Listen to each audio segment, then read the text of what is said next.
तो भाई स्वागत है आपका आज हमारे नए पॉडकास्ट में, जिसमें कि हमारे साथ हैं मोंटी धीमान भाई और उनके टीम मेंबर। तो भाई कैसे हो भाई, ये भी बताओ। बढ़िया भाई, आप सुनाओ कैसे हो? बस भाई हम भी बढ़िया। तो भाई आपकी जर्नी कैसी रही? भाई जर्नी तो बढ़िया है। अभी कैसी रही क्या, अभी तो चल ही रही है जर्नी। तो स्टार्टिंग में क्या क्या संघर्ष करना पड़ा तुम्हें, उसके बारे में कुछ बताओ। भाई स्टार्टिंग में तो ऐसा था, जब वीडियोस बनानी स्टार्ट की थी तो उस टाइम पे तो 2020 के आसपास हमने स्टार्ट किया था, 2019-20 के आसपास। तो उस टाइम पे तो कैमरे वगैरह तो थे ही नहीं, पढ़ाई करते थे, जॉब भी करता था मैं, तो उस टाइम पे इतने पैसे भी नहीं थे कि कैमरा ले ले, तो मोबाइल से ही वीडियो बनाते थे।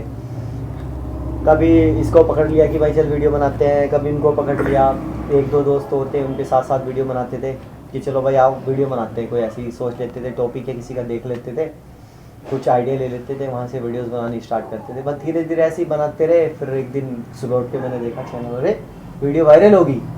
बस फिर कौन सी वीडियो थी सबसे पहली? प्लेटफॉर्म तो कौन से प्लेटफॉर्म पर वायरल हुई थी भाई? प्लेटफॉर्म था जिसमें वीडियोस बनाते थे, तो उसी पे एक वीडियोस थी, गरीब बना करोड़पति के नाम से। Long video? हाँ लॉन्ग वीडियो थी, लॉन्ग वीडियो बनाते थे हम पहले से ही। शॉर्ट्स वीडियो तो अभी बनानी स्टार्ट की है, तो बस वो वीडियो वायरल हुई थी, बस उसी के बाद अपना चल रहा है सब। तो भाई आप उसी तरीके की वीडियो बनाते थे जैसा आप बनाते हो, या फिर कुछ चेंज करा था कंटेंट में बीच में? हाँ धीरे धीरे कंटेंट जैसे जैसे चलता रहा, या जैसे जैसे वीडियोस वायरल होती रही, हम चेंज करते रहे अपना कंटेंट। कभी पहले देसी भी बनाया, फनी कंटेंट भी बनाया हमने, तो धीरे धीरे ऐसे ही बनाते रहे। फिर जैसे जैसे वीडियोस वायरल होती रही उस हिसाब से चेंज कर दिया। हाँ हमें पता लगता रहा कि भाई व्यूवर्स क्या देख रहे हैं, उसके हिसाब से हमने कंटेंट अपना चेंज कर दिया। जुड़ते रहे, हमारी टीम हमारे साथ जुड़। भाई आपकी टीम में कितने मेंबर हैं? चलो इंट्रोड्यूस करो भाई उनसे सबसे ही। भाई देखो, जितने मेरे टीम में मेंबर हैं सभी तो आ नहीं पाए, अभी 2-3 बंदे हो रहे हैं जो अभी नहीं आए हैं। अभी जो मेरे खास जो मेरा काम देखते हैं या मेरे साथ वर्क करते हैं, ये है मिस्टर पर्व धीमान और मिस्टर सनी धीमान।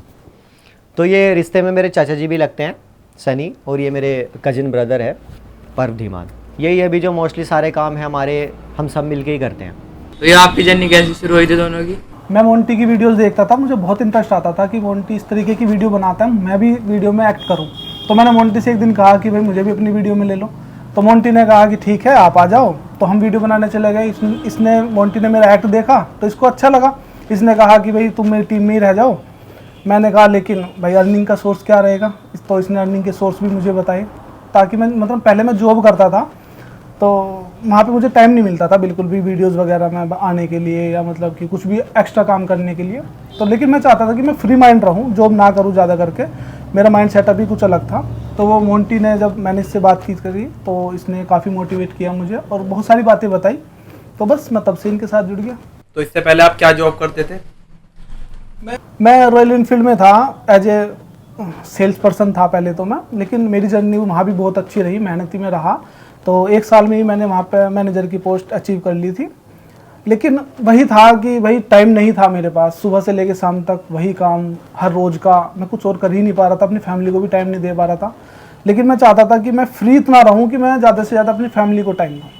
तो वो चीज़ मुझे यहाँ मिली यूट्यूब में, इसके साथ जुड़ने के बाद, कि मैं अपने फैमिली के साथ भी रहता हूँ और अपना वीडियोज़ वगैरह भी बनाता रहता हूँ। तो भाई आपकी जर्नी कैसे शुरू हुई, आप कैसे मिले मोंटी भाई से? रिश्ते में मोंटी मेरे चाचा का बेटा है। जब स्टार्टिंग में मोंटी ने वीडियो बनानी स्टार्ट की थी तो हम तो इसके साथ एक एंटरटेनमेंट के तौर पे चले जाते थे कि भाई वीडियो बनाना, हम भी प्ले करेंगे, हम भी सबको दिखाएंगे कि हम भी वीडियो में आते हैं। लेकिन जब मोंटी की वीडियो वायरल हुई और सिल्वर प्ले बटन आया, तब हमें पता चला कि भाई ये तो बहुत बड़े स्तर पर जा चुका है। तब से हम भी बस इसके साथ लगे हुए हैं, चल रहा है काम अपने भाई के साथ। क्यों भाई? हाँ हाँ बिल्कुल। तो उससे पहले आप क्या करते थे कुछ? नहीं अभी तो मैं तो पढ़ाई कर रहा था। फिलहाल लैपटॉप बिजनेस स्टार्ट किया है, वो भी भाई की सलाह से ही। और उसके साथ साथ अभी कोई भी मतलब पर्सनल इशू भी होता है तो मोटिवेटर है अच्छे हमारे भाई, कोई भी आ जाए सबके लिए। एक मतलब थोड़ा सा मुझे याद आ रहा है, एक क्या हुआ था कि एक भूतिया वीडियो बना रहे थे। तो बहुत इंटरेस्टिंग थी वो। मोंटी ने अपने एक चैनल पे उसका बिहाइंड द सीन भी डाला था। तो उसमें क्या रहता है, जैसे कि अभी हम बातचीत कर रहे हैं और कोई मतलब, तो कैमरे में क्या रहता था कि डायलॉग बोलने होते थे, या बोलने होते हैं अभी भी, तो भूल जाते हैं कभी कभी डायलॉग। इसका सीन चल रहा था। अरे मैं पहले से कैमरा फेसिंग नहीं कर पाता, मुझको बहुत हंसी आती है। इसका सीन चल रहा था तो ये डायलॉग भूल गया। तो ये क्या बोलता है मतलब सामने वाले को कि उसका डायलॉग था या इसका था, ये भूल गया। तो ये कह रहा फनी मोमेंट था बहुत। मतलब उस दिन बिहाइंड द सीन देख के मतलब ऐसा लगा था कि भाई मतलब बिहाइंड द सीन की अगर वीडियो भी डाली जाए अरे तो काफी उस वीडियो में यार मुझसे पैंट में सुसु कराया इन लोगों ने फिर मेरी मजाक बनाई। तो भाई आप किस किस प्लेटफॉर्म पे अवेलेबल हो इस टाइम? अभी तो सबसे पहले जो हमने काम स्टार्ट किया था वो यूट्यूब से ही स्टार्ट किया था, पर यूट्यूब के साथ साथ सारे प्लेटफॉर्म पे हम थे, मतलब फेसबुक पे भी थे, इंस्टाग्राम पे भी थे, पर एक्टिव इतना वर्क नहीं करते थे उस पर।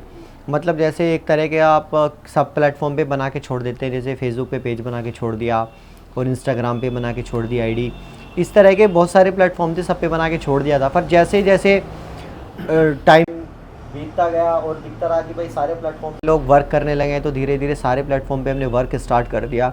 अभी फेसबुक पे भी वर्क करते हैं, इंस्टाग्राम पे भी है और बहुत सारे प्लेटफॉर्म पे जिन पे आगे भी हम वर्क करेंगे। अभी जो बहुत सारी जो हमारे जो आप जैसे अमेज़ॉन प्राइम हो गया या इस टाइप के जो प्लेटफॉर्म हैं, जैसे नेटफ्लिक्स हो गया, उनके बारे में भी अभी बातचीत चल रही है, तो फ्यूचर में बहुत सारे कंटेंट भी वहाँ के लिए आने वाले हैं। मतलब फ्यूचर प्लान तगड़े हैं आपके? फ्यूचर प्लान तो मतलब ब्लास्ट करने वाले हैं अभी हमारे पास, ऐसे ऐसे प्लान्स हैं अभी। मतलब वो करते हैं ना कि शेर जब शिकार पे जाता है तो एक कदम पीछे करता है, इसीलिए जो हमारा धीमान जी प्रोडक्शन चैनल है उस पर अभी वीडियोस कुछ कम आ रही हैं, क्योंकि हम कुछ बड़ा ही करने का प्लान कर रहे हैं और जब उस पर दोबारा से आएंगे तो कुछ ऐसा करेंगे धमाकेदार। तो ये आप लॉन्ग कंटेंट से शॉर्ट कंटेंट पे क्यों शिफ्ट हो गए? नहीं, एक्चुअली शॉर्ट कंटेंट पे शिफ्ट नहीं हुए हैं। एक्चुअली जब लॉन्ग कंटेंट हम बनाते थे तो हमने देखा है कि हमारी ऑडियंस है ना, लॉन्ग कंटेंट की बजाय शॉर्ट जो कंटेंट है उससे ज़्यादा एंटरटेनिंग हो रही है, मतलब एंटरटेनमेंट उनको ज़्यादा मिल रहा है शॉर्ट में।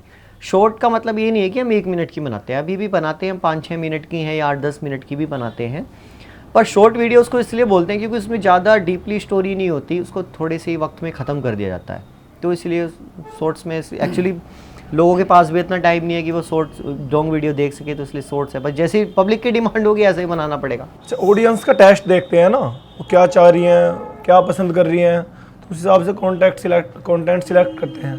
देखिए पहले यूट्यूब पे 17-18 मिनट की वीडियो होती थी तो सब लोग देखते थे, फिर उसके बाद फेसबुक पे आए तो 5-6 मिनट की वीडियो देखते हैं। अब यूट्यूब पे शॉर्ट्स चलने लगा कि 1 ही मिनट में उन्हें सब कुछ चाहिए, ताकि वो अगर 1 घंटे का टाइम भी दें तो बहुत सारी चीज़ें वो देख सकें। तो जैसे जैसे ऑडियंस का टेस्ट चलता है वैसे वैसे ही क्रिएटर को वर्क करना पड़ता है, नहीं तो मतलब वही है, बहुत सारी ऐसी कंपनियां हैं जो अपने आप को अपडेट नहीं किया और वो फिर पीछे ही निकल गई। तो हम नहीं चाहते कि हम एक जगह आके स्टेबल हो जाएं या फिर वहाँ से पीछे चले जाएं, हम आगे जाना चाहते हैं, तो इसीलिए जैसे जैसे ऑडियंस का टेस्ट है वैसे वैसे हम वर्क कर रहे हैं। तो भाई आपकी वीडियो अब पब्लिक को कब मिलेगी देखने के लिए, कब से मतलब वीडियो आ रही है आपकी यूट्यूब पे और बाकी जो प्लेटफॉर्म है उन सब पर? जैसे हमारा अभी धीमान जी प्रोडक्शन चैनल है, तो वहाँ पे जो है ना हमारे साथ साथ बहुत सारे आर्टिस्ट जो है वर्क करते हैं हमारे अंडर जो है, तो उस पर तो रेगुलर वीडियोस आती रहती हैं, बट जिस वीडियोस में हम ना आएंगे, मतलब खुद आते हैं, तो वो वीडियोस अभी जल्दी आने वाली है, बल्कि काफ़ी सारी वीडियोस जो हमारे पास रेडी भी हैं, बस पोस्ट करनी रह रही है। क्योंकि कभी कभी ऐसा होता है हमारे पास जो दूसरे आर्टिस्ट ज़्यादा वर्क करते रहते हैं, उनकी वीडियोस ज़्यादा रहती है, तो उनको भी डालना पड़ता है पेपर, क्योंकि एक प्रोडक्शन हाउस है तो उसको सारे को मैनेज करने के लिए सभी की वीडियोस डालनी पड़ती है। तो बहुत जल्दी वीडियोस मिलेंगी हमारी आपको देखने के लिए। मोंटी धीमान जो हमारा मेन चैनल है उस पर भी मिलेंगी और धीमान जी प्रोडक्शन पे भी मिलेंगी और फेसबुक पे, मतलब हर प्लेटफॉर्म पे हमारी वीडियोस आती रहती है रेगुलरली। बहुत कम टाइम होता है कि हमारी वीडियोस नहीं आती, कभी कभी ऐसा होता है कि वीडियोस तो हमारी होती है पर हम खुद नहीं होते उस वीडियो में, तो जो व्यूवर्स है उसको ऐसा लगता है कि यार इनकी वीडियोस नहीं आ रही, बट वीडियोस हमारी ही होती है वो। तो भाई इतने बड़े प्रोडक्शन हाउस चलाने में क्या क्या प्रॉब्लम आती है? प्रॉब्लम तो कुछ नहीं है, अगर आपके पास टीम बढ़िया है या सब कुछ मैनेज करने वाला एक माइंड है अच्छा, तो कोई प्रॉब्लम नहीं आती, आप उसको इजीली सेटअप कर सकते हो सारी चीज़ों को। बस ये है कि सारे जो लोग हों वो क्रिएटिव माइंड के हों, जो आपको हर काम में आपकी हेल्प करें, मतलब अपना काम समझ के अगर करेंगे तो कोई दिक्कत नहीं है, ज़्यादा हार्ड वर्क नहीं है, पर हाँ हार्ड भी है एक तरीके से देखा जाए, बट अगर टीम आपको पूरा सपोर्ट कर रही है, आप आज के ज़माने के साथ साथ आगे बढ़ रहे हो, तो आराम से कर सकते हो। तो भाई रनिंग कॉस्ट कितनी आती है?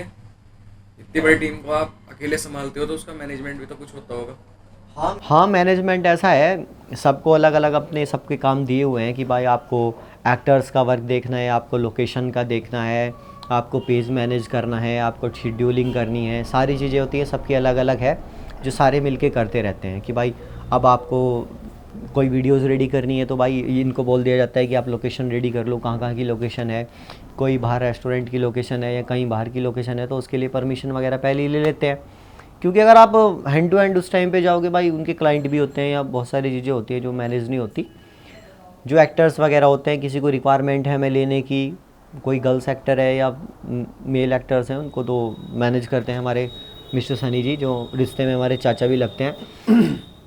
इनको वीडियोस में अक्सर आपने देखा होगा चाचा ही बोलते हैं, वैसे तो वीडियोस में कम बोलते हैं, बट इंडस्ट्री में ये चाचा के नाम से मशहूर हैं। रिएक्शन तो अच्छा था, वैसे हमारे घर वालों ने कभी मना नहीं किया हमें वीडियो बनाने के लिए। उन्होंने कहा था भाई सपोर्ट ही है सभी, सब सपोर्ट family करते support थे, ही है। बल्कि वीडियोस में हमारी फैमिली भी आती है।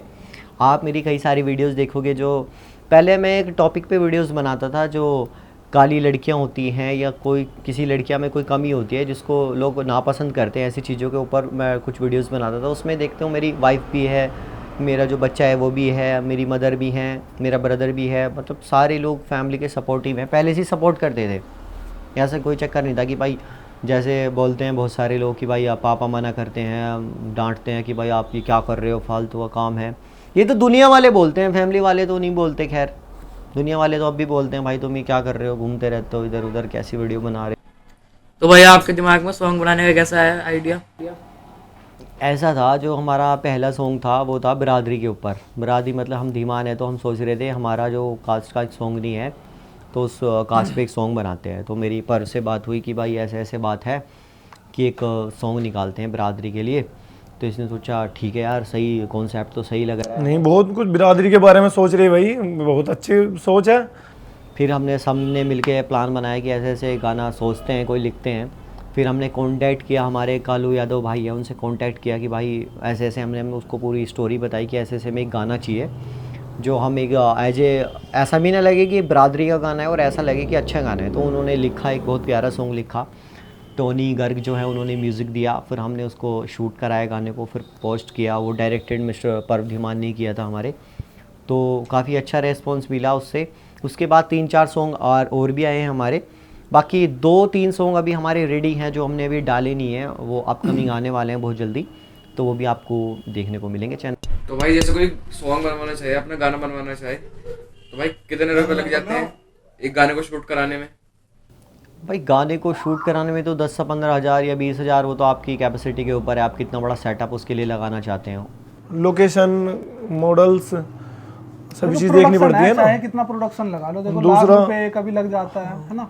लो बजट का करेंगे तो कम से कम 30-40 हज़ार रुपये एवरेज मान के चलो एक गाने के। एक दिन में शूट हो रहा तो 20,000 का बजट, 2 दिन 3 दिन हो रहे तो ऐसे बढ़ता चला जाता। तो भाई जैसे आपने अपनी रहने की जगह रिवील नहीं कर रखी, तो भाई आप आगे कभी म्यूट अप करना चाहोगे अपने फैंस वगैरह से? हाँ भाई, मेरे पास रिक्वेस्ट भी आती रहती है कि भाई मीटअप करो, मिलने आओ। मिलने आते हैं आपसे, बहुत सारे लोग मेरे घर पे भी मिलने आते हैं। लोकेशन तो इसलिए नहीं बताई जाती, मैं क्या, कोई भी यूट्यूबर या कोई भी ऐसा जो इस प्लेटफॉर्म पे काम कर रहा है वो अपनी लोकेशन इसलिए नहीं बताता क्योंकि फिर ज़्यादा लोग आएंगे, प्राइवेसी चली जाएगी सारी, तो दिक्कत आती है। लोकेशन तो रिवील नहीं कर सकते। जिन लोगों को पता है हाँ वो आते रहते हैं, या किसी को पता चल जाता है तो वो आते आते हैं। मिल लेता हूँ मैं, कोई ऐसी ना मिलने वाली बात नहीं है। इंस्टाग्राम पे भी जो मुझे मैसेज करते हैं कि भाई आपसे बात करनी है या वीडियो कॉल करनी है, मैं उनके साथ सबके साथ बात करता हूँ, ऐसी कोई प्रॉब्लम वाली बात नहीं है। और मैं क्या, सभी करते हैं। कभी कभी ऐसा भी होता है मतलब कि कुछ जो ऑडियंस है वो आ जाती है यहाँ और हम यहाँ होते नहीं हैं, हम अपने काम पे रहते हैं। तो अगर किसी को ऐसे आना है तो वो कम से कम बात करके आएगी, तो हम उनको टाइम बता देंगे कि इस टाइम हम आपको मिल जाएंगे, मीटअप की बात है। लेकिन अगर उन्हें मतलब लोकेशन दे दी और वो कभी भी आ जाएं फिर हम मिलेंगे नहीं, तो मतलब कुछ ऐसा ना परेशान भी हो जाते हैं बहुत सारे लोग। दरअसल हमारे जो मोंटी भाई है ना, वो डाउन टू अर्थ है ना, कोई अंदर जरा सा भी घमंड नहीं है, एटीट्यूड नहीं है। कोई भी आए कहीं से भी ऑल ओवर, तो कभी यहाँ से मतलब मुस्कुराहट लेके गया हो, ठीक है, कभी भी निराश करके नहीं भेजा। बिल्कुल भाई, कभी भी आज तक भी नहीं हुआ ऐसा। एक बार एक हरियाणा साइड के फैन थे, वो इधर से जा रहे थे, तो कभी उनकी इंस्टा या यूट्यूब वगैरह पे उन्हें थोड़ा जानकारी हुई होगी कि हैं। जब का नाम सुना उन्होंने तो वहीं रुक गए। सेम कास्ट वैसे थे वो, तो रात को लगभग 12:30 बजे आए और फिर वो नाइट रुक के गए यहीं पे ही। भाई मैं बताता हूँ वो किस्सा क्या था। एक बार ऐसा था, कुछ लोग जो इंस्टाग्राम पे हमसे बात करते रहते हैं तो उनको पता नहीं था कि मैं कहाँ से हूँ, तो उन्होंने कोई वीडियोस देखी है, किसी की वीडियोस देखी, ऐसी कोई इंटरव्यू वगैरह लेने आया था मेरा, तो उसने जगह का नाम लिया हुआ था। तो वो ऐसी जैसे जा रहे थे, यहाँ पे इन्होंने बोर्ड देखा साइड में लगा हुआ कि ये जगह है, तो उन्होंने तुरंत मुझे मैसेज किया कि भैया हम आपकी लोकेशन पे हैं, बताओ कहाँ हो। तो फिर मैंने उनको बुलाया कि भाई आप यहाँ से ऐसे यहाँ पे आ जाओ। वो मेरे पास आए, उन्होंने कहा भाई हम काफ़ी दूर जा रहे हैं शहर से। तो मैंने कहा कोई बात नहीं, आप यहीं पे रुको। उनको खाना वाना खिलाया, नाश्ता कराया, सब कुछ कराया। आराम से वो मेरे पास ही रुके थे रात भर। हमने बहुत सारी बातें की थी, पिक्चर्स भी हैं, मैं आपको दे दूँगा, आप डाल सकते हो वीडियो में। तो बहुत इंटरेस्टिंग किस्सा था वो भी। बाकी आते रहते हैं फैंस, तो ऐसे ऐसे सभी के पास आते हैं। एक बार चाचा को भी मिले थे बहुत सारे ऐसे फैंस कि बोल रहे थे भैया हमने तो आपको वीडियोस में चाचा को तो मेट्रो स्टेशन में मिले थे वो। नहीं, मैं दरअसल क्या है, उज्जैन गया था महाकालेश्वर के दर्शन के लिए करने। तो जैसे हम वहाँ से आ रहे थे, रेलवे स्टेशन पे मैं खड़ा था, तो एक लड़का था, वो बार बार मुझे घूरे जा रहा। मैंने कहा नहीं क्या जी मैं मारेगा क्या भाई? हाँ, अब हम तो अपने मेरठ वाले हैं भाई, हम कांड करते फिर मैंने की कोई पहचान ना ले यार। तो भाई वो आया, कहने लगा भाई साहब मैंने आपको कहीं देखा है। मेरे मन में पहले तो ये आया कि 2-4 खाए होंगे कहीं। फिर मैंने सोचा कि नहीं यार ये काम मैंने छोड़ दिया। तो खैर मैंने उससे पूछा कि भाई तुमने मतलब मुझे वीडियो वगैरह में देखा होगा। तो कह रहा हाँ मैंने वीडियो में देखा है। फिर वो कह रहा कि मतलब मैं तो हरियाणा का रहने वाला हूँ, मतलब वो खुद को बोल रहा कि मैं हरियाणा का रहने वाला हूँ, लेकिन तुम यहाँ उज्जैन में मुझसे कैसे मिल गए। मैंने कहा भाई मैं भी हरियाणा में ही रहता हूँ, वहीं पे शूट करता हूँ, वहीं पे मेरा सेटअप है। कहने लगा अच्छा ठीक है। फिर वो मिला, मतलब ऐसी बातचीत हुई। तो मिलते रहते हैं ऐसे कहीं ना कहीं। तो बहुत सारे लोग हैं, शादी ब्याह में जाते हैं हम तो नॉर्मली हैं, मतलब जैसे मोंटी का व्यवहार है वैसा ही हम भी अपना रखते हैं। मतलब ऐसा नहीं है कि कोई एटीट्यूड है कि हम यूट्यूबर हैं या मतलब कि किसी और प्लेटफॉर्म पे काम कर रहे हैं, तो ऐसा कुछ नहीं है, हम नॉर्मल रहते हैं। और तो लोग बहुत सारे मिल जाते हैं। कुछ लोग तो ये भी सोचते होंगे कि ये आदमी उस जैसा दिख रहा है, क्योंकि उसको विश्वास ही नहीं होगा कि ये नॉर्मल ऐसे घूम रहा होगा। तो कभी कभी ऐसा भी हो जाता होगा। तो भाई जैसा आपने बताया आप हरियाणा में शूट करते हो, तो कभी ऐसा कोई हादसा इंसिडेंस नहीं हुआ जहाँ पे आपकी लड़ाई वगैरह हो गई हो, या फिर किसी ने और लैंडलॉर्ड ने कह दिया हो कि यहाँ वीडियो शूट मत करो? नहीं ये तो किस्सा होगा। इससे पहले आप एक किस्सा, हमारे चाचा का एक बार पुलिस की वर्दी में गए थे, तो जरा वो चाचा किस्सा बताना जरा वो। दरअसल क्या था कि सोनीपत सिटी में शूट था। तो वहाँ पे मतलब कि हम कुछ आउटसाइड में ही थे, ऐसा नहीं था कि बिल्कुल सिटी के अंदर थे, आउटसाइड में थे। तो वहाँ पे हमारा एक सीन था, मोंटी जो है अपना बुलेट पे जा रहे हैं और इन्होंने हेलमेट नहीं लगा रखा। तो मुझे इनका चालान वगैरह काटना था, और चालान नहीं काटना था जबकि चालान के नाम पर ब्राइब लेनी थी। तो 2-3 सीन थे ऐसे कि भाई चांटा मारना है इनको, क्योंकि ये मुझसे बहसबाजी कर रहे हैं। पुलिस वाले तो तुम्हें पता ही है कैसे रहते हैं। तो मैंने इनको रोक लिया। तो वहाँ पे बैरिकेड भी था किसी कारण से, तो बैरिकेड के वहाँ मैंने इनको रोक लिया। ये बुलेट पे थे, तो हमारा शूट चल रहा था। मैंने इनको 1-2 चांटे लगाए। तो सामने जो एक प्रॉपर्टी बन रही थी, तो वहाँ पे प्रॉपर्टी डीलर थे, तो वो आए हमारे पास, कहने लगे भाई तुम इनको 2-4 चांटे क्यों मार दिए तब तक। और जबकि पिस्टल विस्टल भी मैंने लगा रखा था। तो वहीं जो एक नई सोसाइटी बन रही थी उसका गार्ड भी था, तो उसने ओनर को फ़ोन कर दिया, कहने लगा कि वो पुलिस वाले आए हैं और वो किसी को पकड़ के चांटा मार रहे हैं हमारी सोसाइटी के बाहर, तो आप फटाफट से आ जाओ। अब जैसे वो फटाफट आए तो उन्होंने जय राम जी साहब, मैंने कहा राम राम भाई। तो इस तरीके के कुछ लोग आए। फिर हमने उनको बताया कि ये ओरिजिनलिटी नहीं है, ये मतलब शूट चल रहा है, तो मेरा ऐसा वो है। तो फिर वो चले गए। फिर ऐसे ही बहुत सारे लोग जो मतलब कि बाइक पे थे, वो देख के कि भाई यहाँ तो चांटे वांटे लग रहे हैं, पकड़ रखा है, वो लाइन काट के भाग गए, कोई इधर उधर। फिर एक्चुअली में क्या हुआ कि फिर एक पुलिस वाला ही आ गया कार में, और उसकी पीछे वर्दी टंग रही थी, पिस्टल विस्टल मैंने यहाँ लगा रखी। उसने कहा हाँ भाई क्या कर रहे हो? मैंने कुछ नहीं, वीडियो कर रहे। क्यों? एटीट्यूड आ गया था। सब लोग कर रहे हैं तो भाई इसको भी दो जवाब। भाई फिर मैंने उसकी गाड़ी में पीछे देखा तो उसकी वर्दी टंग दी है, और मैंने कहा तो वीडियो कर रहे थे। फिर हम फरार। फिर भाई हमने बहुत जल्दी शूट करा, फिर हम निकल आए वहाँ से। तो ऐसे एक्सीडेंट मतलब इंसिडेंट होते रहते हैं। भैया अपनी लोकेशन कैसे सेलेक्ट करते हो वीडियो बनाने के लिए? एक्चुअली में क्या है कि जो भी चीज़ हम करते हैं तो वो लगना चाहिए कि एक्चुअली में ऐसा ही हो रहा है, तो ये लोकेशन देखनी पड़ती है। तो जैसे हम घूमते रहते हैं, मतलब कि किसी एक लोकेशन पर गए तो ध्यान रखते हैं कि वहाँ की क्या क्या लोकेशन है, तो फिर दिमाग में आ जाते हैं कि ये वाला सीन वहाँ करना चाहिए, वहाँ की लोकेशन काफ़ी अच्छी है। एक बताऊँ एक किस्सा और, तो क्या है कि वहीं पे ना एरोप्लेन जो है, अभी रेस्टोरेंट बन रहे हैं एरोप्लेन्स के, तो वहाँ एरोप्लेन लगे हुए थे। तो मोंटी भाई और मैं और एक हमारी एक्टर थी, तो उनके साथ हमने अपना जो सॉन्ग है धीमान सॉन्ग, उस पर हमने रील बनानी चाहिए। तो मैंने रील बनाई। भाई साहब को कैमरा दे दिया। अब इन्होंने कैमरा इतना हिलाया यूँ, किसी का फेस नहीं आ रहा। तो कमेंट भी मैं पढ़वा दूंगा, देख लेना। तो कमेंट में ये आ रहा है कि भाई अगर मैं तुम्हें देखने के लिए फोन सीधा करूं तो तब तक तुम उल्टे हो जाते हो।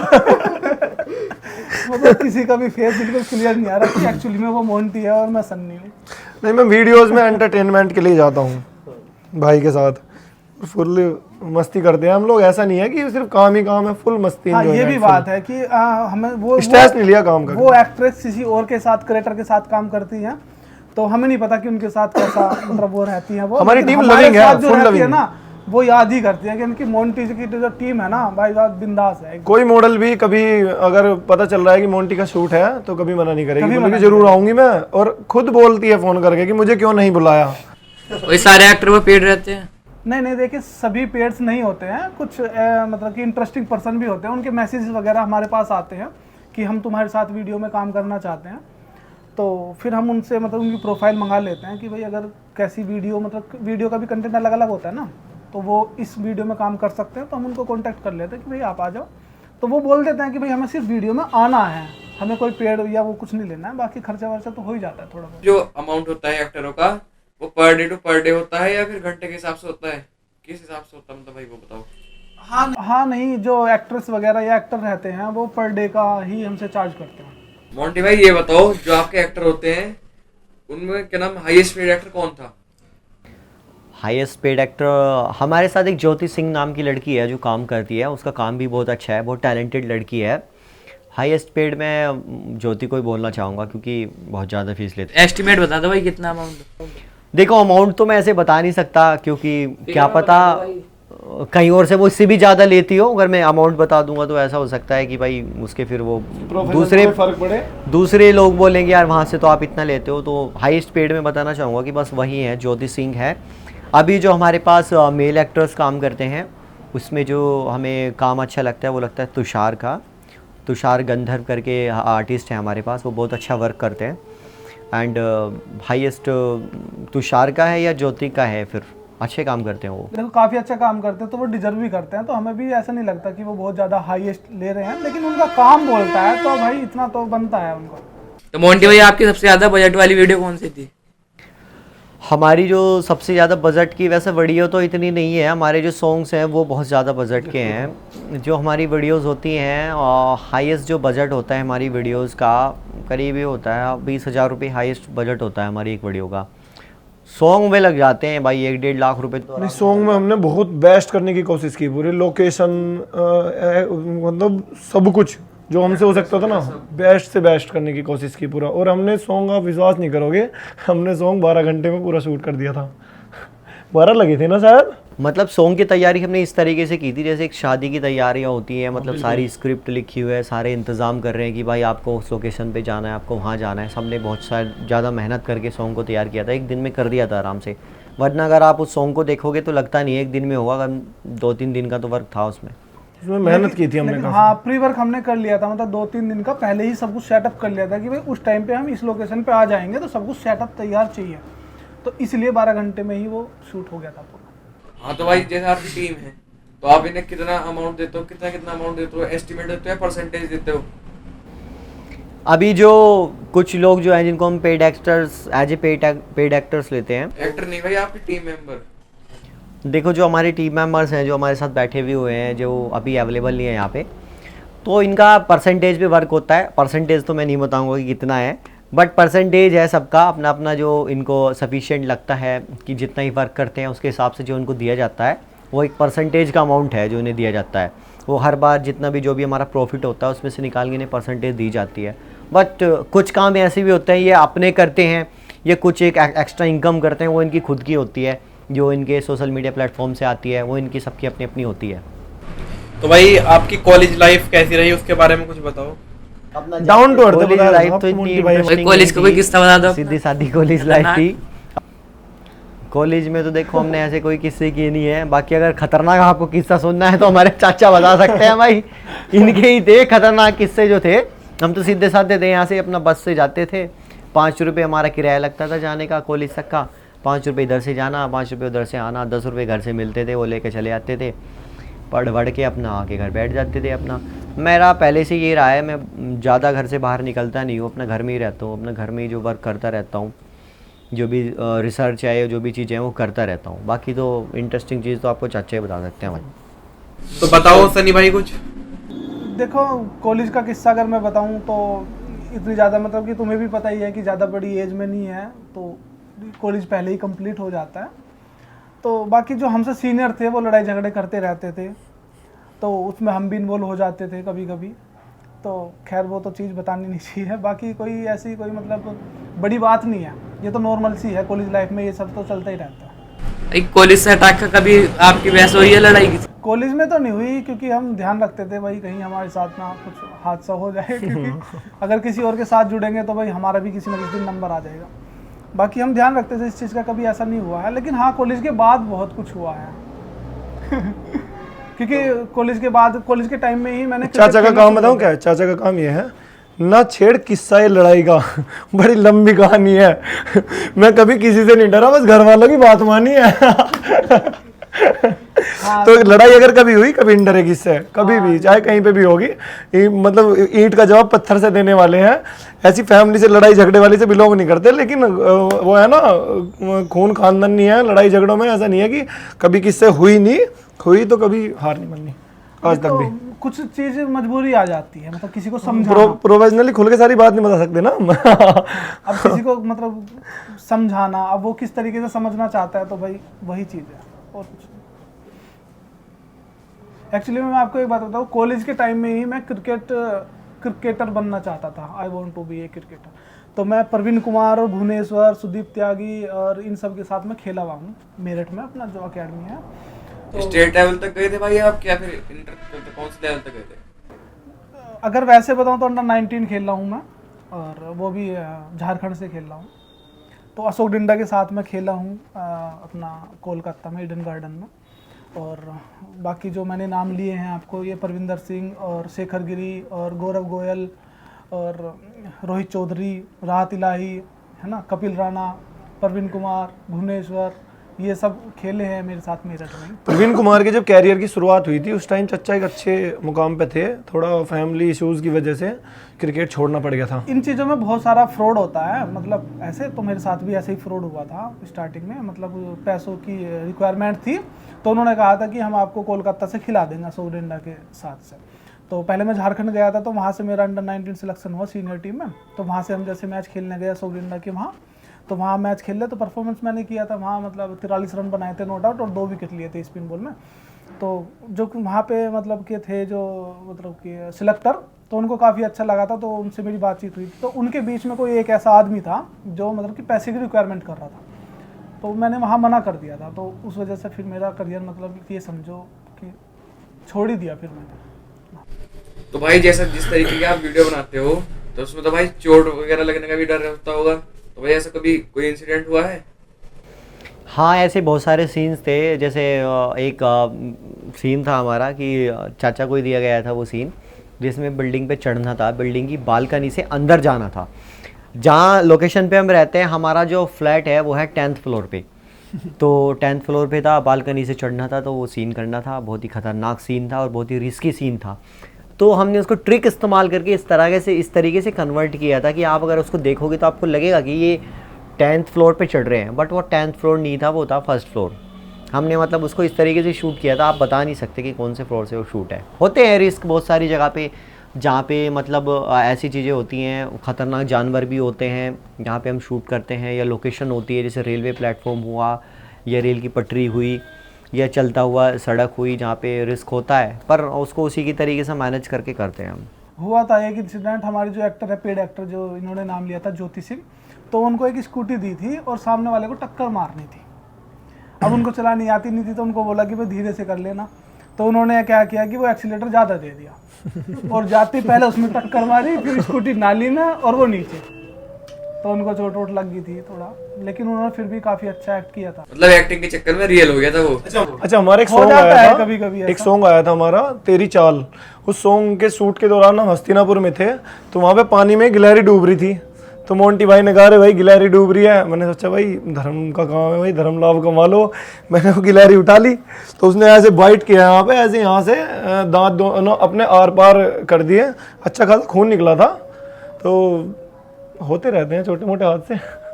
तो भाई आपने तो गाना सुना ही होगा कि मन करता है तुझसे दोबारा कर लूं शादी, तो वो भाई ने रियल में कर डाला। एक बार तो वही जो शादी होती है, फिर दूसरा शूट के दौरान। तो भाई आप आपके बारे में कुछ बताओ जरा। ऐसा था, वो दोबारा शादी नहीं की थी मैंने। वो हमारा एक गाना था धीमान के छोरे नाचे, उसका टाइटल है। तो उस गाने में क्या था, मैं दूल्हा बना हुआ था और मेरी वाइफ दुल्हन बनी हुई थी। तो उसमें शादी का सेटअप था। तो वो मैंने एक व्लॉग बनाया था, उसका टाइटल डाला था कि भाई मैंने दोबारा शादी कर ली। तो उसमें जो पूरा सेटअप था या पूरी जो चीज़ें थी वो तो ऐसी ही थी जैसी मतलब रियल में शादी होती है। तो मेरी तो शादी पहले हो गई थी भाई, 2019 में मेरी शादी हो गई थी, मेरा बच्चा भी है। एंड इनसे पूछे इनकी कितनी गर्लफ्रेंड्स है, ये बताएंगे दोनों। ये छुपे रुस्तम है भाई, इनसे पूछो। बाल ब्रह्मचारी, ठीक है, मैं पूजा पाठ वाला गर्लफ्रेंड वर्लफ्रेंड तो 10-20 मतलब बिल्कुल नहीं है। कोई गर्लफ्रेंड नहीं है। सन्नी भाई तो लगते हैं शादीशुदा।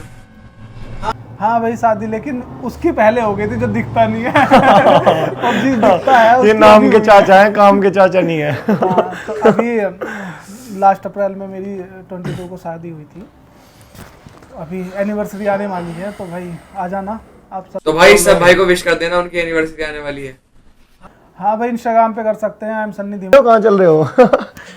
देखते हैं भाई कैसा प्रोग्राम सेटअप होगा। नहीं, अब तो ऊपर वाला देवराना ही side चल रहा है। ये वीडियो जो है ना, ये मिलियंस पे जाने वाली है। तो मिलियंस लोग इनके घर पे चाहिए भाई, चाहिए। इनका इनबॉक्स भर दो विशेष कर करके। अगर मिलियन ये वीडियो जाती है तो मैं भी पीछे नहीं हटूंगा भाई। सब लोग जिसको जो भी मतलब कि हमारे नजदीक से होंगे तो वो आ सकते हैं, सबको treat party hard. Party hard होगी। तो पर्व भाई आप कब कर रहे हो अपनी शादी, कुछ बताओ। भाई दरअसल मैं एक ऐसे परिवार से हूँ, यहाँ पे अपने बुजुर्गों के सामने बोलना, इन बातों में शादी वादी की बातें करना जो है सही नहीं लगता। तो ये मेरे बड़े भाई हैं मोंटी, अंकल के बेटे, और ये मेरे चाचा बैठे हैं। तो मैं बुजुर्गों के सामने तो ये शेयर नहीं कर सकता ना। अब यही बता पाएंगे क्या प्लानिंग है इनकी मेरे बारे में। अरे आप बताइए, आप कोई इंटरेस्टेड है इससे शादी करने में? अगर हो तो इसको मैसेज कर दो भाई, ये कुंवारा बैठा है, करो इससे शादी। आईडी बता दो भाई हमने। आईडी बताओ आप ही भाई। आई एम पर्व धीमान के नाम से इसको मैसेज करो। इसके पास है ना अपना बायोडाटा भेज दो। जितनी भी लड़कियां हैं ना सुंदर सुंदर जो उसको देख के मर रही हैं, इसकी फिदा हो रही है, इस पे करो भाई मैसेज। तो भाई जैसे हम देख रहे हैं आपकी दीवार पे इतने सारे गोल्डन और सिल्वर प्ले बटन लग रहे हैं, तो भाई इन्हें पाने के लिए आपने कितनी कितनी मेहनत की, और भाई कौन सी स्ट्रगलिंग फेज से गुजरे हो, जरा सारे बताओ। भाई मेहनत तो बहुत की है ना पाने के लिए। बल्कि ये देख लीजिए, जो पहला सिल्वर प्ले बटन है मोंटी धीमान के नाम से, इसको पाने में सबसे ज़्यादा मेहनत लगी है। बाकी जो ये 2 गोल्डन प्ले बटन हुए या दूसरा सिल्वर प्ले बटन है वो तो आसानी से आ गया था। पर जो पहला सिल्वर प्ले बटन था, जो सबसे ज़्यादा मेहनत है, सबसे ज़्यादा हार्ड वर्क है, वो इसी को लेके किया गया है। उसके बाद हम इस तरीके से मेहनत करते थे। मैं पहले वीडियोकॉन D2H, आपने नाम सुना होगा, उस कंपनी में जॉब करता था। तो मेरा एक फ्रेंड था जो मेरे साथ काम भी करते थे, उनका नाम था रिक्की राठी। तो हम वहीं पे ऐसी वीडियोस देखते रहते थे खाली टाइम में, जब फ्री होते थे ऑफिस में वीडियो देखते रहते थे। तो ऐसे ही एक बार हम वीडियो देख रहे थे अमित बढ़ाना सर की। तो अमित बढ़ाना की जब हम वीडियो देख रहे थे तो हमने देखा कि भाई वीडियो में मज़ा आ रहा है। तो हमने, एक मेरा फ्रेंड और था निखिल डिसूज़ा, अभी भी है वो, तो बोल रहे कि भाई ऐसे वीडियोज़ हम भी बनाते हैं। तो रिक्की के पास आईफोन था, iPhone 7 था उस टाइम पे। तो रिक्की भाई ने बोला कि यार चलो इससे वीडियो शूट करेंगे। माइक वगैरह कुछ नहीं था हमारे पास उस टाइम पे, उससे वीडियो शूट करेंगे। फिर हमने उससे वीडियो शूट करके डाली। तो क्या होता था, हमारे पास टाइम कम होता था, हम उसको एडिट नहीं कर पाते थे। और मुझे यहाँ भी आना होता था, ग्रेटर नोएडा में जॉब करता था। तो वहाँ से मैं, जैसे संडे की छुट्टी होती थी तो संडे काम शूट करके यहाँ पे आता था। फिर यहाँ पे उसको पूरी रात लग के एडिट करता था। या कभी कभी ऐसा होता था हम यहाँ पे ही वीडियो अपनी बनाते थे, शूट करते थे, फिर रात रात बाद जाकर उसको एडिट करते थे, फिर हमें अगले दिन डालनी होती थी। तो मतलब इतना स्ट्रगल था। 6 डेज़ तो हम ऑफिस में वर्क करते थे और एक दिन जो हमें मिलता था उसी में हम अपनी वीडियो सोचते थे, बनाते थे, एडिट करते थे, डालते थे। अब सोच सकते हो आप, एक 5 से 10 मिनट की वीडियो को बनाने के लिए पूरा दिन हम शूट करते थे, पूरी पूरी रात जागते थे, फिर अगले दिन ऑफिस भी जाना है। मतलब बहुत हार्ड वर्क करते थे। उसके बाद हमें जब जाके करीब 1 साल में सिल्वर प्ले बटन मिला था। ये देख लो आप कितनी मेहनत की होगी हमने।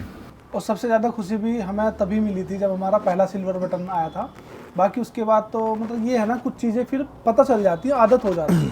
तो उसके बाद फिर गोल्डन आया, फिर एक सिल्वर आया, फिर एक गोल्डन आया। तो इतनी खुशी तब नहीं हुई थी, बाकी खुशी तो हुई थी, लेकिन जितना पहला सिल्वर बटन आया था उससे पाने में खुशी मिली थी वो सबसे ज़्यादा। पहली पेमेंट का क्या करा था भाई? पहली पेमेंट का पहली पेमेंट का तो हमने ज़्यादा खास कुछ नहीं भाई, कुछ ना कुछ सामान लिया था हमने, अभी तो मेरे याद नहीं मैंने क्या लिया था पहली पेमेंट का, पर मुझे लग रहा है मैंने शायद फ़ोन लिया था, क्योंकि मेरे पास उस टाइम पे MI का फ़ोन था छोटा सा, उसी से हम वीडियो शूट करते थे यार। हाँ, MI A1 मोबाइल था, वो लिया था मैंने। वो भी मैंने EMI पे लिया था।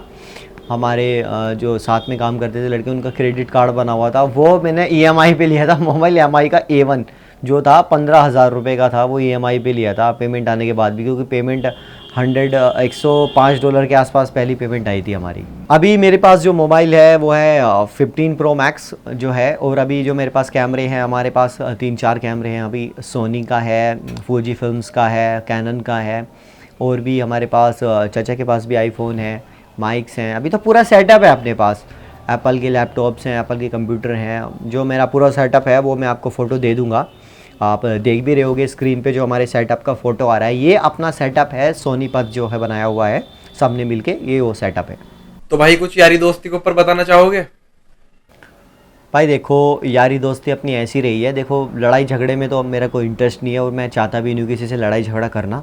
पर हाँ, कभी मेरे फ्रेंड कोई ऐसी स्थिति में फंसा है जहाँ पे उसको मेरी मदद की ज़रूरत पड़ी है, तो मैंने उसकी मदद भी की है और आगे भी करता रहूँगा। मैं सबका सपोर्ट करता हूँ, सबके साथ रहता हूँ। बाकी लड़ाई झगड़ा देखो पसंद नहीं है। जब प्यार से काम हो सकते तो लड़ाई झगड़े की कोई ज़रूरत नहीं है, किसी से लड़ाई होती भी नहीं है। बट हाँ, अगर किसी को किसी भी चीज़ में मदद की ज़रूरत पड़ती है तो मैं करता हूँ उसकी मदद।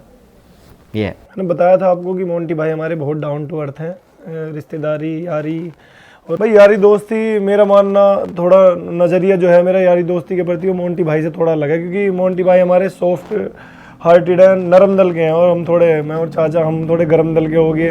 हम लड़ाई झगड़े वाले भी अगर मामले हो गए तो मरने मिटने वाले हैं भाई। तो ऐसा कुछ हुआ है कभी?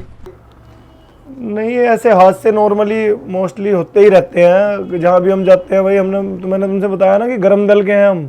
कभी कभी तो सामने वाला छेड़छाड़ कर रहा, कभी हम खुद कर लेते हैं। नहीं ऐसा तो नहीं है कभी हुआ कि, लेकिन कुछ मतलब पहले भी अभी मैंने बताया था कि कभी कभी ऐसा होता है कि जो जिस भाषा में समझना चाहता है उसको वैसा हम समझाना जानते हैं।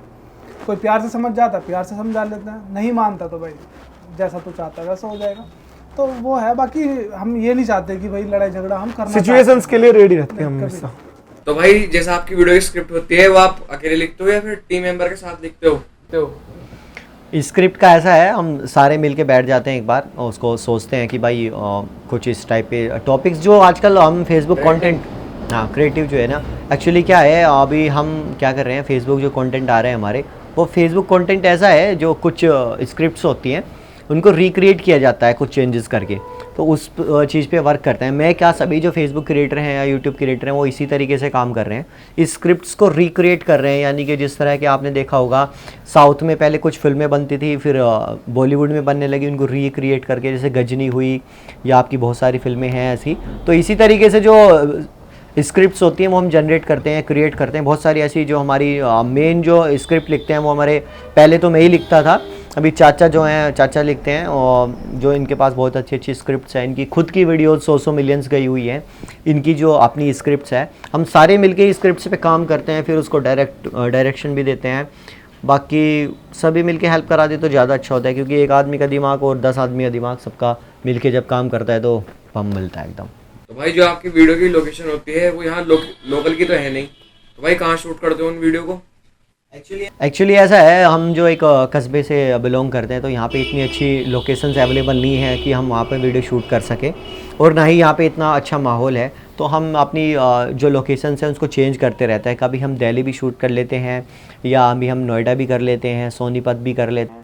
मोस्टली एनसीआर ही रहता है। हाँ, दिल्ली एनसीआर में ही हम वीडियो शूट करते हैं, क्योंकि वहाँ पे एक तो जो हमारे पेड एक्टर्स होते हैं वो आसानी से आ सकते हैं और जा सकते हैं, और वहाँ का माहौल इतना फ्रेंडली है, मतलब आप आराम से शूट कर सकते हो, कोई रोक टोक नहीं होती। सबको पता होता है कि ये यूट्यूब वीडियोस बना रहे हैं, कोई रोकता नहीं है, कोई टोकता नहीं है। यहाँ पे तो आपको पता है गांव में कैसा व्यवहार होता है सबका।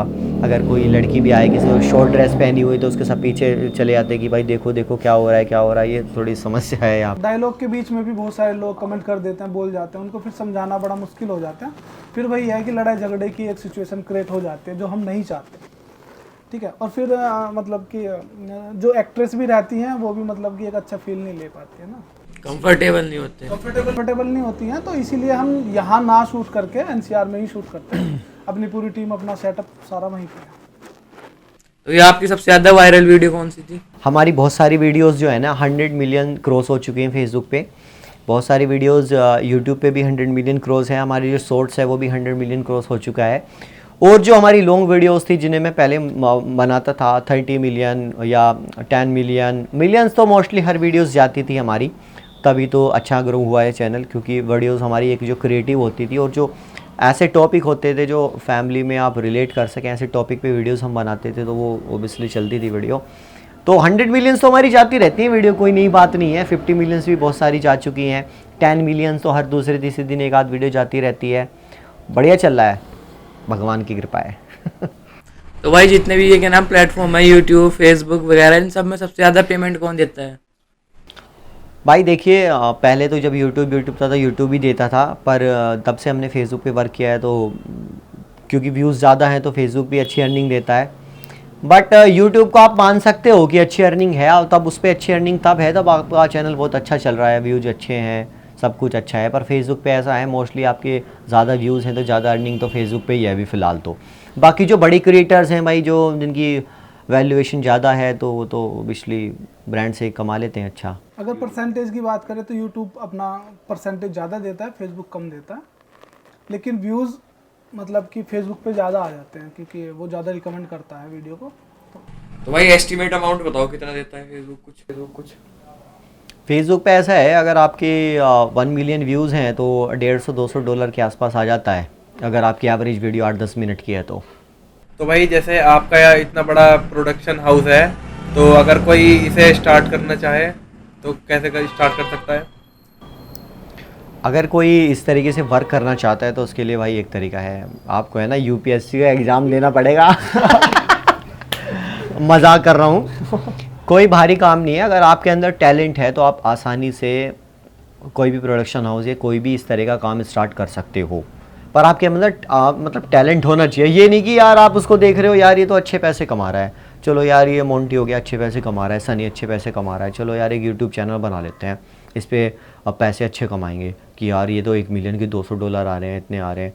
पर ये आदमी के अंदर क्रिएटिव माइंड होना चाहिए, उसको वीडियो को बनानी है, यानी कि 1-2 वीडियो बनाई फिर सोच रहे हैं यार भाई अब क्या वीडियो बनाऊँ, यार अब क्या वीडियो बनाऊँ, ऐसे काम नहीं चलेगा। अगर आप सोच सकते हो कि आप 100 वीडियो पहले लेके चल रहे हो कि 100 वीडियो मेरे दिमाग में है, तो आप आराम से कर सकते हो स्टार्ट। बट अगर रेगुलर वर्क तो चाहिए, देखिए इस पर अगर रेगुलर वर्क कर सकते हो तो आपको स्टार्ट करने में फ़ायदा है। बाकी कंपटीशन इतना है आज के ज़माने में, हर गली में जाओगे ना आपको एक क्रिएटर ज़रूर मिलेगा। या तो कोई व्लॉग बना रहा है, या कोई साइकिल रिपेयरिंग की वीडियो बना रहा है, कोई बाइक की रिपेयरिंग की बना रहा है, कोई जंगल में जाके खेतों में जाके अपनी वीडियो बना रहा है, कोई पढ़ाई लिखाई की वीडियो बना रहा है, कोई खामखा शादी में वीडियो बना रहा है। मतलब हर एक क्रिएटर आपको कहीं ना कहीं एक क्रिएटर ऐसा मिलेगा जो मतलब बोलेगा कि भाई मेरा भी यूट्यूब चैनल है, सब्सक्राइब कर दो। मैंने कहा कितने सब्सक्राइब है तेरे? भाई मेरे तो अभी कल 206 सब्सक्राइबर हुए हैं, आप भी सब्सक्राइब कर दो। Road side creator. मतलब ऐसे बहुत सारे क्रिएटर हैं जिनके बिलो द 1000 सब्सक्राइबर हैं और वो मतलब काम कर रहे हैं, बट वो इस तरीके से काम करते हैं, मान लो 2-4 दिन वीडियो बनाई, फिर व्यूज़ वगैरह आपको पता है इतने तो जल्दी आएंगे नहीं, बस फिर ठंडे हो जाते हैं, वो बैठ जाते हैं अपना कि बस हो गया हमारा तो काम। इसके साथ साथ मैं एक बात और बता दूं, देखो दरअसल क्या है कि यूट्यूबर या जो भी चीज़ें हैं वो हर कोई करना चाहता है, लेकिन मैं उनको ये बता दूं जो स्टार्ट करना चाह रहे हैं, आज की डेट में वो मतलब टाइम चला गया कि जो बिल्कुल ये सोचते थे कि 0 से स्टार्ट करेंगे, तो 0 वाला तो नीचे रह जाता है, कोई 100 में से एक ही ग्रो कर पाता है। आज वो कंपटीशन आ गया है कि अगर मोंटी इस लेवल पे है और आपको स्टार्ट करना है तो आपको भी इसी लेवल से स्टार्ट करना पड़ेगा, तभी आप कॉम्पीट कर पाओगे। अगर तो आप नीचे रहोगे, यहाँ से 0 से स्टार्ट करोगे तो समझो पहुँचना बहुत मुश्किल है। तो सन्नी भाई और मोंटी भाई जैसा आप मैरिड हो तो आप उसमें वीडियो में अपनी लड़की जाते हो, तो आपकी वाइफ को कुछ प्रॉब्लम नहीं होती उससे? नहीं, वाइफ को क्या प्रॉब्लम होगी, देखिए वो तो हमारा काम है। हमें हमारी वाइफ को पता है कि हमारे जो हस्बैंड है वो लॉयल है, तो कोई दिक्कत नहीं है। अगर आपके वाइफ को आप समझा सकते हो, होते हैं बहुत सारे ऐसे लोग जिनकी वाइफ नहीं समझ पाती, उनके साथ रहती है सेट पे भी कि भाई मैं सामने से शूट कराऊंगी, आपके साथ रहूंगी, या शक करती हैं, बोलती हैं ऐसे सीन नहीं करने, ये नहीं करना। बट अगर आप उनको समझा सकते हो तो कोई दिक्कत नहीं, आप आराम से शूट कर सकते हो। तो भाई अगर कोई नया क्रिएटर स्टार्ट करना चाहिए यूट्यूब या फेसबुक, तो आपको उसे क्या गाइड करना चाहोगे? भाई मैं तो एक ही बात कहना चाहूँगा कि भगवत गीता में लिखा है कि कि कर्म करो, फल की चिंता मत करो। तो जो आइडिया आपके दिमाग में आ रहा है ना, उसको बस बना दो। जो वीडियोस आपको बनानी है बनाते रहो। कोई क्या बोल रहा है क्या नहीं बोल रहा है ये मत सोचो। अगर आप काम करोगे ना तो भगवान आपको फल जरूर देगा। तो इसलिए मेहनत करते रहो, रेगुलर करते रहो, एक दिन सफल जरूर होगे। तो दोस्तों मुझे भी काफ़ी अच्छा लगा इनके साथ बातचीत करके, मेरा काफ़ी अच्छा एक्सपीरियंस था। तो मैं आशा करता हूँ इनका चैनल अच्छे से ग्रो करे, काफ़ी ऊंचाइयों तक जाए, और मैं भी चाहता हूँ कि जल्दी से जल्दी इनकी दीवार पर भी एक सिल्वर प्ले बटन और एक गोल्डन प्ले बटन तो जरूर लगना चाहिए। बाकी हमें भी इंतजार है अपने डायमंड प्ले बटन का। तो जल्दी से हमारे चैनल मोंटी धीमान और धीमान जी प्रोडक्शन को सब्सक्राइब करो, और जल्दी से हमारे लिए आपके आशीर्वाद से आ जाएगा डायमंड प्ले बटन। तो तब तक के लिए मिलते हैं किसी और नए पॉडकास्ट में, आपके अपने मोंटी धीमान एंड टीम।